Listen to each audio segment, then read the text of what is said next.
Yo, what is good, MMA gang? We're back today, here to discuss this crazy news that we just got this past weekend with Conor McGregor returning to face Max Holloway, of all people. And what's even crazier, that it's going to be at 170 pounds welterweight. So we see McGregor return back to welterweight for the first time since, I believe, the Donald Cerrone fight. And now we have Max Holloway going up 2 weight classes from his original weight class at featherweight, which is just crazy to think about. And this is a rematch. This is the second time they fought since way back in the day when they were both young tadpoles in the UFC. And it was Conor's second fight, and it might have been Max's maybe third fight, if I'm not mistaken. And it actually happened to be Max Holloway's sixth fight in the UFC, which is pretty crazy, but he was only 21 years old at the time, while Conor was about 25 years old. So, a lot has happened since then. And, Conor's been out of the cage for 5 years almost. So it's just crazy that, we're getting to see these two fight so many years later. And we had a lot of other crazy stuff happen over this weekend. We'll get a little recap from the MVP Ronda Rousey and Gina Carano card that just took place, and the UFC Fight Night card as well. But yeah, the UFC decided to drop this bomb, and more specifically, Dana White, the little weasel he is himself, wanted to drop the news during the Francis Ngannou walkout to kind of shit on Francis a little bit, and be a kingpin and all these things, and just steal some joy away from Netflix and the moment they were trying to have. Everything was done strategically, but it kind of all backfired on them a little bit because they wanted to, drop this big news, Conor McGregor's return back to the cage in so long, and steal some shine away from the Netflix card. But it felt like it was a fumble in the sense that for McGregor announcement, it didn't feel so grandiose or, so big as it should have been or as it would have been in the past. Just with everything that McGregor's been through, and it being so long that he's been out the cage, I think his hype has just died so much down at this point. And also just the MVP card and it being on Netflix, everybody's attention was just put on that. Nobody was really on Paramount watching the fight night. They just kind of announced it before the main event and all that. It didn't get the spotlight they probably wanted to, but they still did their thing. I'm sure they're not losing sleep over it. But yeah, just a little weasel move overall from the UFC and Dana White thinking they're slick. But yeah, boys, just Conor returning after so long. I'm seeing a lot of people just breaking down this fight so far and giving their thoughts. And we have the people that are like, will McGregor make it to the fight, which is valid, a valid argument. Traditionally McGregor hasn't really ever pulled out of that many fights. In this day and age, I think it's much more valid with him making us all get hyped for the Michael Chandler fight, and then only to pull out. But he did have a real injury. It was an excusable reason for why he did it. But yeah, traditionally in his UFC career, I don't think he's really had any other fights that were his fault for the most part that they fell through. It was usually his opponent getting injured. So yeah, he's been really reliable. So I kind of believe he'll come back. But it is one of those still, like, I got to see it to believe it. I'm not believing too hard. And I'm not even overall super hyped for this fight. It is cool. It's Max Holloway. We all fuck with bro. For the most part, he's the Blessed Express. He's a cool dude. And he's going to come to scrap every time, especially against Conor. He wants to get that loss back from bro that he suffered early in his career. And Conor, we'll see what version of Conor we get. If he's locked in, if he's actually taking his training camp serious, it should be an interesting fight. And the time he's been gone, we for sure know, bro was off that good, that secret juice, as Paulo Costa would call it. He was roided up for sure, and he got back into better shape. The fact he wasn't, it's not like he was weighing 145 pounds or 155 pounds like back in the day. This whole time, he was huge. We seen pictures of bro in his absence, and he was looking like a unit. So the 170 weight class, is, I feel like, a strategic plan on Conor's side to kind of get Max Holloway out of his element a little bit. Now Max has to jump another weight class when he just moved up to 155. So now basically he might. I'm assuming he's. I don't even know, actually. I was gonna say I'm assuming he's not even gonna cut weight, but I don't know. Like, I doubt he's been bulking in this time, because this is happening soon in 2 months. So he's not going to really have enough time to bulk up truly. So, it's basically going to be just, Max, if he didn't cut weight at 155 versus, whatever Conor's been doing in all this time. And I wanted to talk about the overall card a little bit because, it's for International Fight Week in Las Vegas this summer. So they always give us a really stacked card for those. And, we got some crazy names. The God of War, Benoit Saint Denis, is coming back against Paddy Pimblett. I was coming off that loss in the interim title against Gagey. And I'm going to be rooting for my boy Benoit. I want to see him ascend and maybe, make a push for the title. Patty, he's just some, chicken head motherfucker. So don't mind seeing him get fraud checked again. And we have another decent match in Corey Sandhagen against Bautista. A lot of us wanted to see Peyton Talbot face Sandhagen. The UFC never seems to give us what we want. So this will have to do. Both guys are really technical. It's just not a hyped fight, but on paper, this is a rematch as well. I'm just remembering when Corey got the sub earlier in their careers. But Bautista, shown big improvements. And so, that will be an interesting one. We got Gable Stevenson making his debut. And, they give him Elisha Ellison is coming off getting fucked up by Brando Perisic, which was a pretty brutal one. Bro just looks small in there for heavyweight. So I don't doubt that Gable's just going to probably run across and probably not even use his wrestling in this one. He'll probably just put him away with the hands, which is how fast he is at that size. But if he needs to, he'll just slam bro around. That's going to end up being a massacre. Then we also have Brandon Royval taking on Loner Kavanaugh, which is another good one. I'm not sure who I want to pick at this point. Just seeing how Kavanaugh was able to pick apart Moreno on short notice makes me want to go with him. But Royval does have that style where he can kind of upset these youngins, kind of like Charles Johnson, just for being so tall and lengthy for the division. Just able to just put some volume on them and really bring the fight to them in a way. So that's going to be an interesting one to watch as well. And then we're going to have the return of Damian Pinas, the superstar in the making, the god himself, fighting Cesar Almeida, who, has the kickboxing background and all. So that one will be a good one, a good showing. And then, just a few other fights. The OG Cody Durden's turning around on another quick notice to fight Ode Osborne. Cody Garbrandt versus Adrian Yanez will be a banger for sure. Yanez, shout out to the bro. Hopefully he can get a good win, good performance, and get into those bantamweight rankings finally. Luke Riley's return, fucking Paddy Pimblett's teammate. So, we got some good names. For some reason, they got fucking Whitaker banished to the shadow round against Nikita Krylov, and they got it set up as the second fight of the night. But, for sure, these fights are not ordered at the moment. That will have to be maybe at least the last prelim, I'd assume. And then Tracy Cortez and Wang Kong also just banished as the first fight of the night right now. So this for sure isn't in order, but they gave us some good names for sure for this International Fight Week. This will be an interesting one to look forward to. The main event, is going to have a lot of hype behind it, but overall nothing too crazy, but it will be a good night of fights for sure. And then I wanted to discuss a little recap over the MVP MMA card, which I personally think was a success overall. It's going to be interesting to see, can they replicate something like this if they don't have as many stars that they're able to book for the card. Overall, I think it was a good night of fights for them. In the main event, we had Ronda Rousey getting her signature armbar over Gina Carano.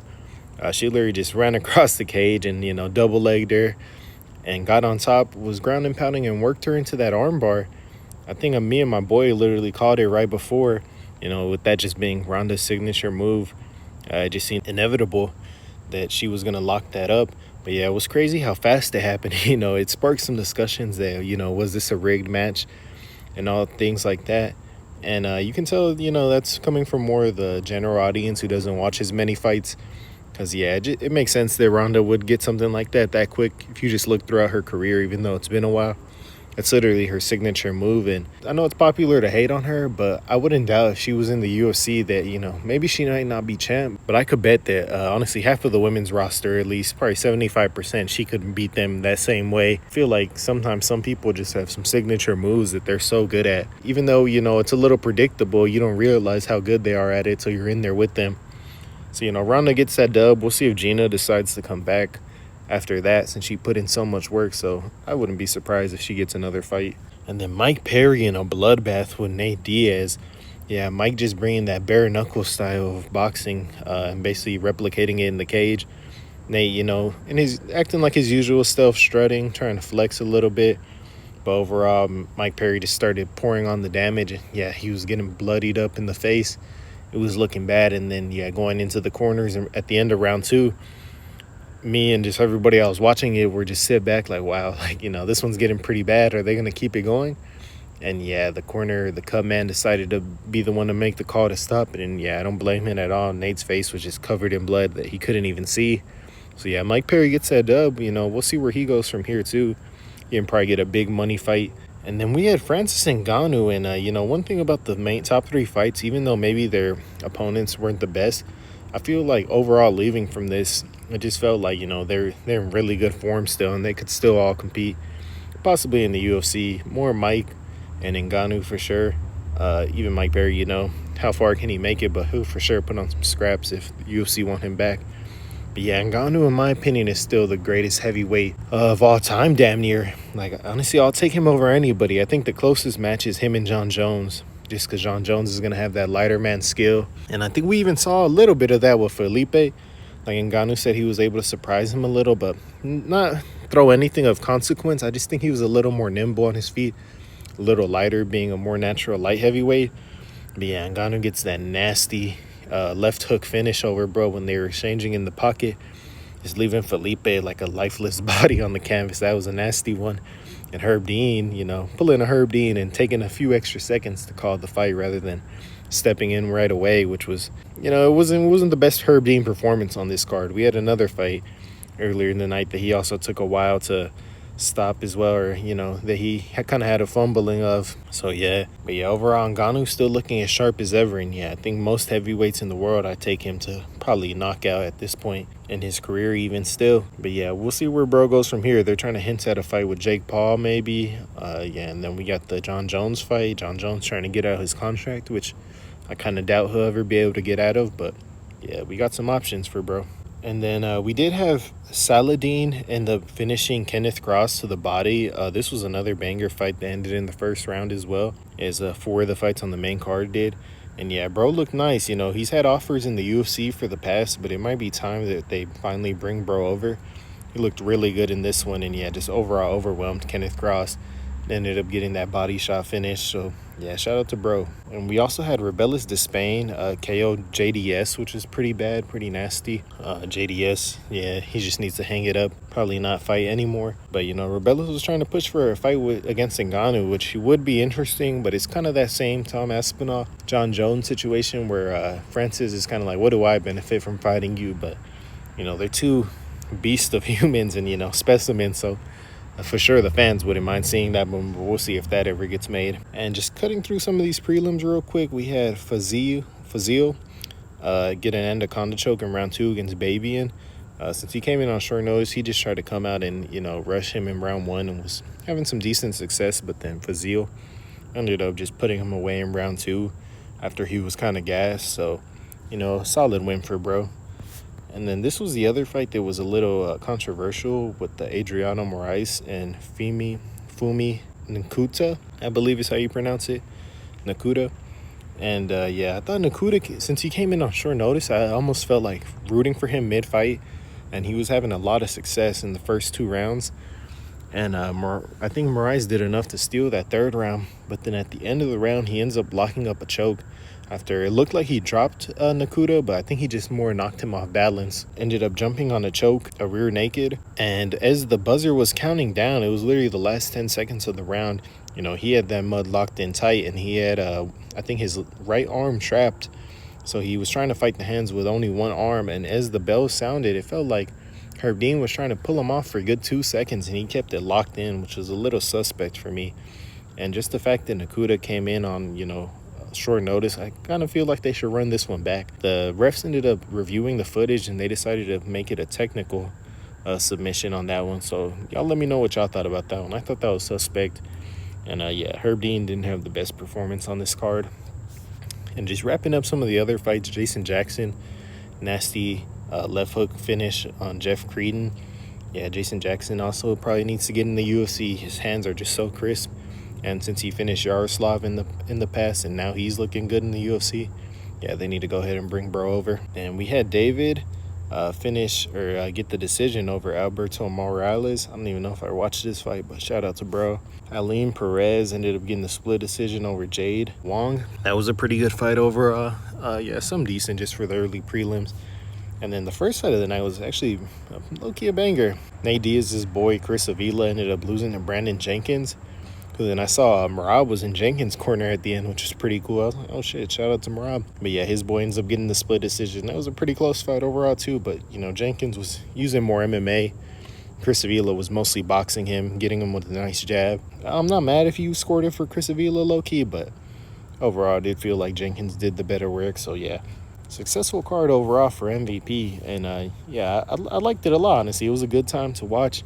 I like that they're bringing in the competition, so I hope they continue to trying to run these events, and this isn't the only one we end up getting. But yeah, I give them a W on their first event for sure. And then just running through some of the UFC fight night, Arnold Alling's decision over Costa.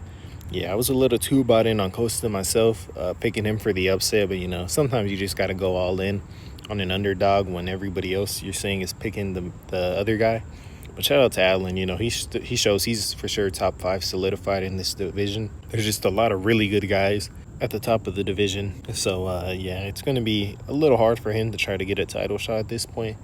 But, he's still proving he has the skill to hang with those top guys and, send a few people there trying to rise up back. So shout out to Allen. Duho Choi gets the nasty body shot finish to Santos. I think Santos gassed out a little in round 1 trying to get the finish himself. And Duho Choi does what he does. And yeah, that was a banger scrap, just straight hands. So shout out to those gentlemen. Juan Diaz with the big upset over Wellmaker that I did not see coming. I watched back his Contender Series fight before this fight, and I knew he had that right hand down the pipe that he was catching Malcolm with. But Malcolm, he just looked unsure of himself and a little doubting of his style and overall, in his hands after taking that last loss. So yeah, he has to get back in the weight room, get back in the training camp, and figure out what he needs to go from here. Probably just spar a lot of different style of guys to get better. But yeah, shout out to Juan Diaz. He has good hands, he has pop in his hands, and he can take it to the ground. His wrestling looks so dominant. His pressure was A1. So I'll be interested to look for who bro returns against next. And then Bukowski's getting a split decision over Christian Edwards. Nothing crazy in this fight. Bukowski's, overall using his veteranness to win the first 2 rounds and then probably drop that 3rd round against Edwards. So good win for bro. And then shout out to my boy Bernardo Sopaj getting the rear naked choke against Timmy Kwamba. Bernardo, looking good in the hands. He's just a little small compared to some guys at that weight class, but he still gets it done because he's so technical. And, he doesn't abandon his technique whenever it starts to get rough. And, I think he's just getting better with every fight. He's able to get bro down and get that finish in round 2. I think the sky's to the limit for bro, and he'll for sure make the rankings in the next year or so. So, hopefully bro is able to get back in there soon since he didn't take crazy damage in this one. And shout out to Chaos getting the right hook TKO over Vernon Tenikov. My picks weren't going so good in the night so far, but he ends up getting that finish. After even getting rocked himself early in the fight, but able to pull it through. So shout out to Chaos. And we had an overall boring fight from what I heard. An Urslan versus Tokos. Just 2 lower, not very skilled guys for that light heavyweight division, just duking it out. But Urslan ends up getting the finish. And we had Tommy Gant getting the TKO from Mount over Arthur Miniev. I didn't get to watch this one, but I was looking back on Gant's record afterwards and realized he's only been fighting for a few years now. He came over from wrestling and was able to get a lot of finishes. And in 2024, I believe he fought maybe 8 times, a crazy amount of times when I was looking at his record, which was pretty crazy. So I'm interested to see bro get back in there. And I know Miniev trains with Aljo. I was hearing Aljo talk about him a little bit. So, now he lost his undefeated record, but he got his foot in the door in the UFC, so hopefully he comes back. And then Kaylin Vieira gets the decision over Cavalcanti. For some reason I had Jacqueline just thinking that she was on a good run. She'd be able to get this done, but Kaylin Vieira shows her veteranness. Shout out to her. Then Cody Brundage also finishing Petrosky. I had Petrosky, but then I started to think wait, bro literally KO'd himself by running into somebody's hip. So it made me start questioning if that was the right pick, and Cody Brundage showed me I shouldn't have doubted him.